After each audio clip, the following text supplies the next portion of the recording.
You walk into a room and something feels wrong. You cannot say what, exactly. Nothing specific has happened to trigger alarm. The lighting is normal, the people behaving normally, everything checks out on the surface, and yet the felt sense persists, quietly insistent, something is off here. Later, it turns out you were right. What was that? What happened in the moment before you could articulate anything? William James had a name for it, and a theory, and it is more rigorous than most people expect from someone talking about hunches.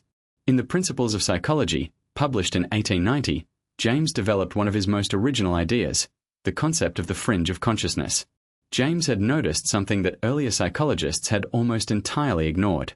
Consciousness does not consist of clear, distinct ideas standing in sharp relief against a neutral background. Every clear thought is surrounded by a penumbra, a cloud of felt meanings, relational qualities, and directional tendencies that are genuinely part of the experience but resist being captured directly in words. He called these the transitive parts of the stream of thought, as opposed to the substantive parts, the clear resting places where the mind focuses and holds something steady. The transitive parts are the movements, the directions, the felt sense of where thought is heading before it arrives there. When you read a sentence and know, before you can explain why, that something about it is wrong, you are working in the fringe. When a word is on the tip of your tongue and you can feel its shape and approximate meaning without being able to produce it, that is fringe experience. When you meet someone and have an immediate, pre-verbal sense of their character that later turns out to be accurate, that is the fringe processing information faster than conscious analysis can follow. James was insistent that this fringe was not mere noise or subjective distortion.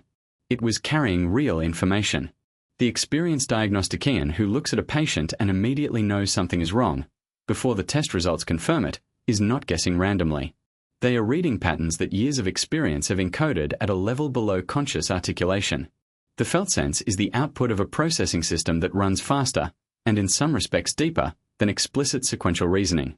This is not to say that intuition is always right, and James was too careful to make that claim. The fringe can misfire. It can be corrupted by unconscious bias, by anxiety, by wishful thinking, by old patterns that have nothing to do with the current situation. The felt sense of danger in a room full of strangers might be genuine perception, or it might be the echo of old fears being triggered inappropriately. Distinguishing between these requires exactly the kind of reflective self-examination that James valued as much as he valued intuitive awareness.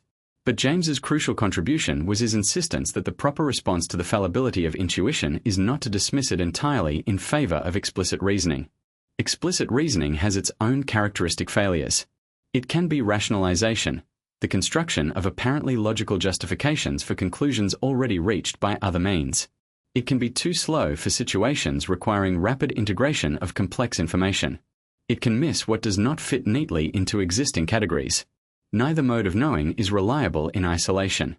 James wanted us to take both seriously and develop the skill of attending to the relationship between them. He made a related point about what he called the sense of the direction of thought. Before you find the word you are looking for, there is already a felt sense of what kind of word it needs to be, its rhythm and register, its approximate semantic weight.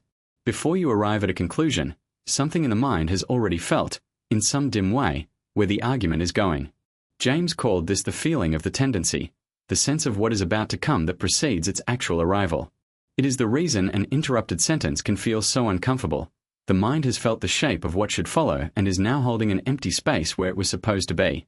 The practical implications are substantial. When a course of action feels wrong even though you cannot yet articulate why, that feeling is data and should be treated as such. It may be wrong data. It should be examined rather than simply obeyed. But it should never be dismissed merely because it cannot immediately be justified by a logical argument. The felt sense has earned the right to a hearing. In an era that prizes data and explicitly articulable reasoning above almost everything else, James's insistence on the epistemic value of the fringe is a quiet but important corrective. The people who consistently make the best decisions in complex, fast-moving situations are rarely those who have shut down their felt sense in favor of pure sequential analysis.